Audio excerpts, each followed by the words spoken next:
Assalamualaikum warahmatullahi wabarakatuh. Selamat sore Sobat Terang, berjumpa lagi di Ruang Advokat Menjawab di segmen Tanya Jawab dan Berbagi Pengalaman sore hari ini. Sore ini saya sudah kedatangan tamu yaitu para advokat yang sudah menjalani proses advokat sudah lama ya, tentunya sudah berpengalaman juga, yaitu advokat muda yang sudah bergabung di kantor hukum Ram & Partner. Nah, ada pun tamu kita yaitu pertama dari Mas Agus. Selamat sore Mas Agus. Selamat sore, Pak.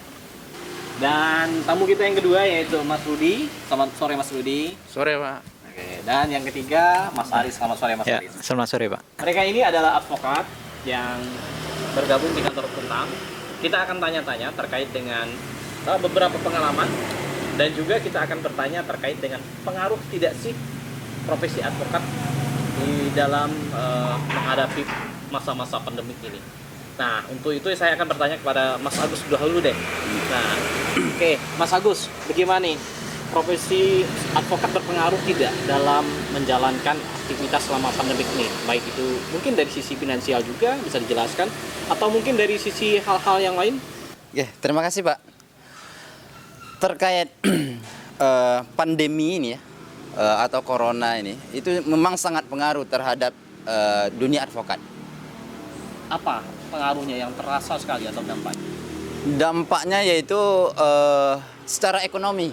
Ekonomi? Iya. Kurang klien kah atau kurang bayarannya?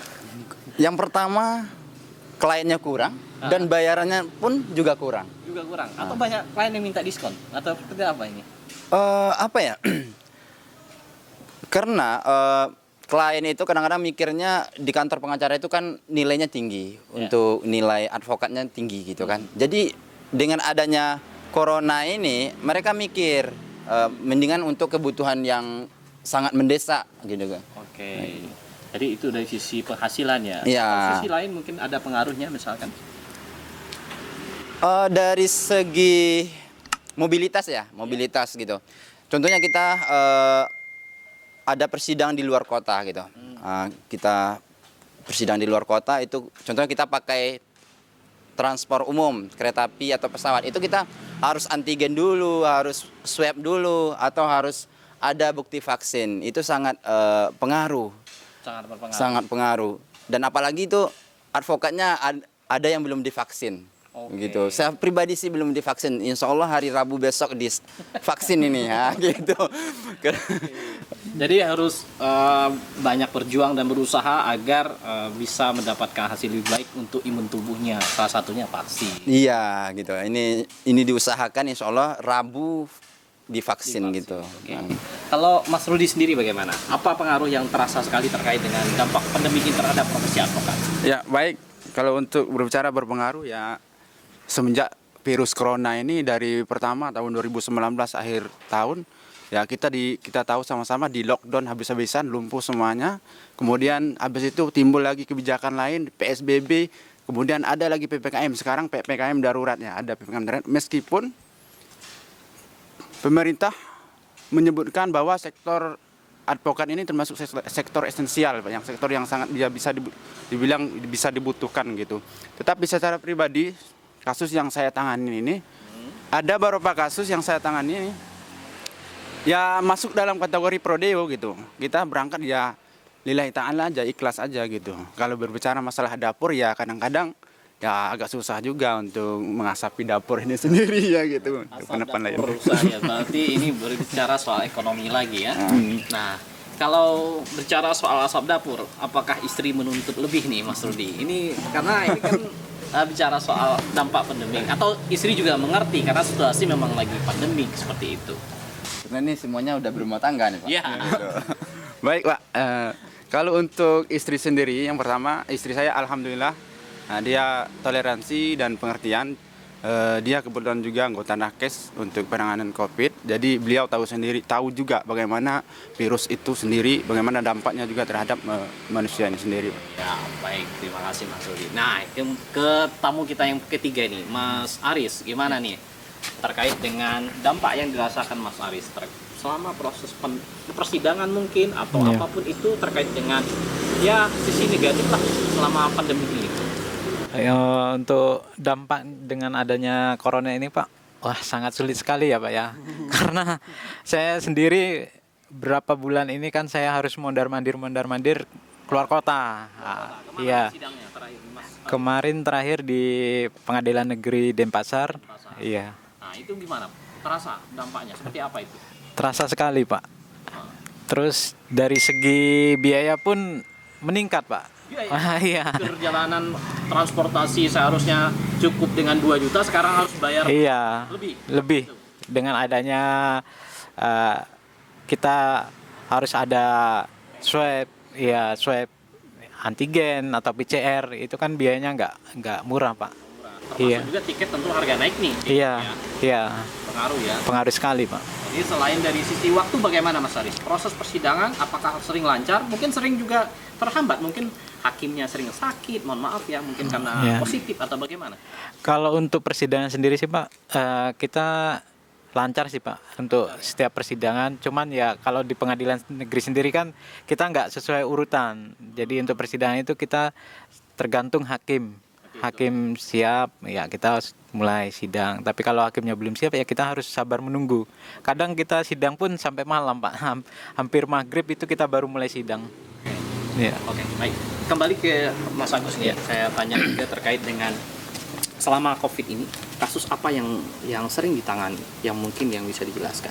Atau salah satu kasus yang mungkin menarik selama pandemi?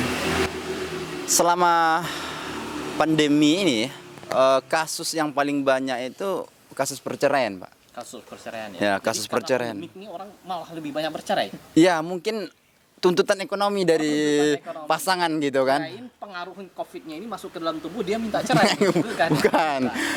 Jadi pengaruh mungkin ada apa ya? Ya tuntutan dari pasangan lah dalam rumah tangga gitu kan. Jadi ada yang tidak mengerti Iya. keadaan, namun istri atau pasangan ini minta lebih sehingga berdampaknya kepada perceraian. Iya, itu sangat banyak sekali. Tapi kalau untuk dunia advokat sendiri itu apa namanya? Untuk perkara perceraian itu ya sekarang nilainya sangat rendah gitu, sangat rendah sekali. Nggak bisa kita mematok terlalu tinggi gitu. Oke, itu yang berkaitan dengan kasus ya yang selama pandemi ini. Ya. Terus mungkin satu lagi kasus pinjam meminjam. Ya, pinjam meminjam. Bagaimana itu? Ya, sekarang kan banyak lembaga atau perorangan itu yang menawari pinjaman, Pak. Pinjaman. Ya, ada pinjol, pinjaman online gitu. Atau pinjaman ke orang-orang atau perorangan gitu. Itu sangat banyak sekali. Selama pandemi ini Iya. kasus orang yang ibarat kata berkaitan masalah utang piutang. Iya, masalah utang piutang. Terus masalah apa ya? Tipu menipu lah gitu. Itu pidana gitu. Banyak sekali ya. Iya, karena itulah karena paceklik gitu kan. Akhirnya mencari apa ya? Jalan pintas gitu kan, gitu. Oke.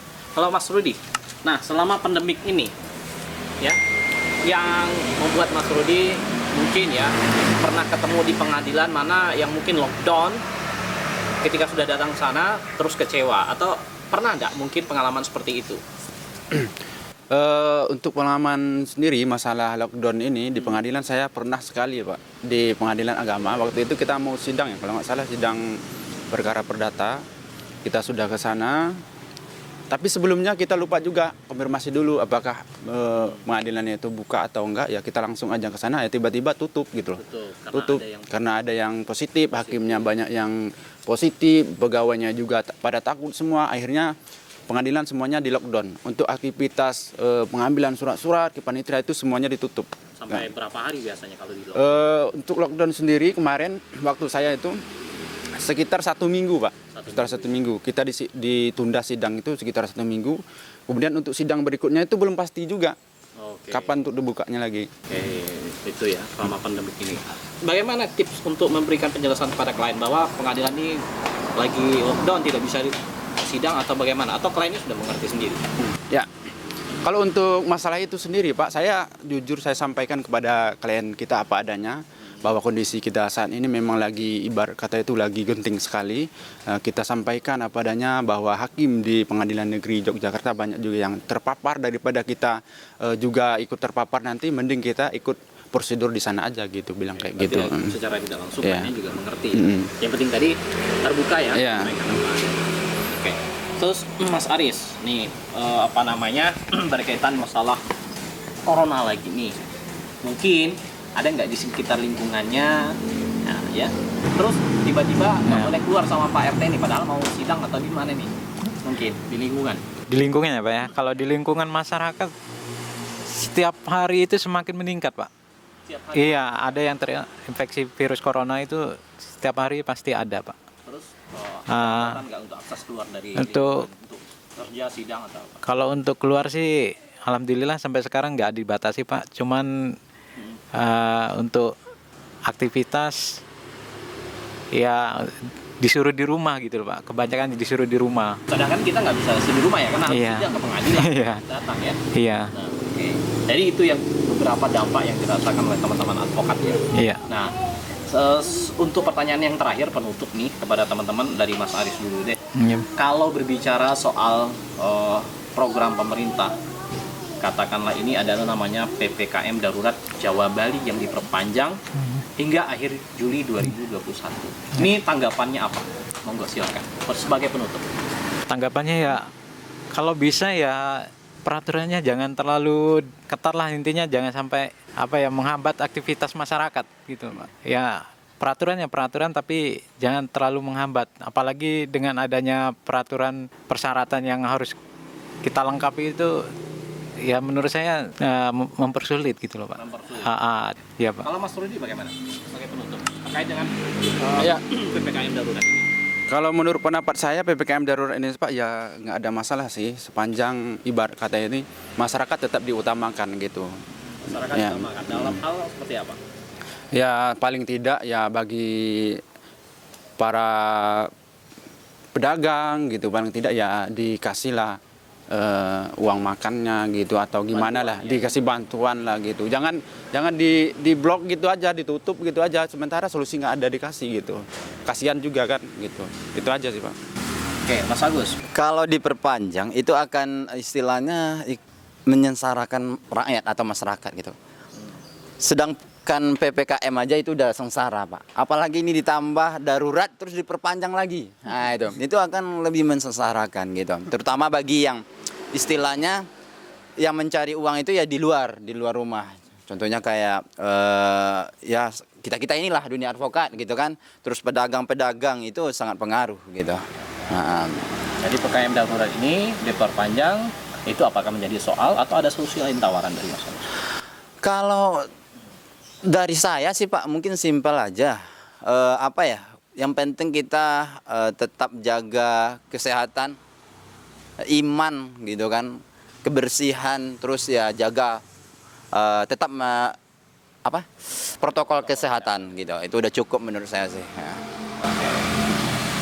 Oke, Sobat Ran, itu sharing-sharing kita, sharing berbagi pengalaman juga kita sudah sempat tanya kepada para advokat muda ini terkait dengan dampak yang timbul selama pandemi ini terkait dengan profesi advokat.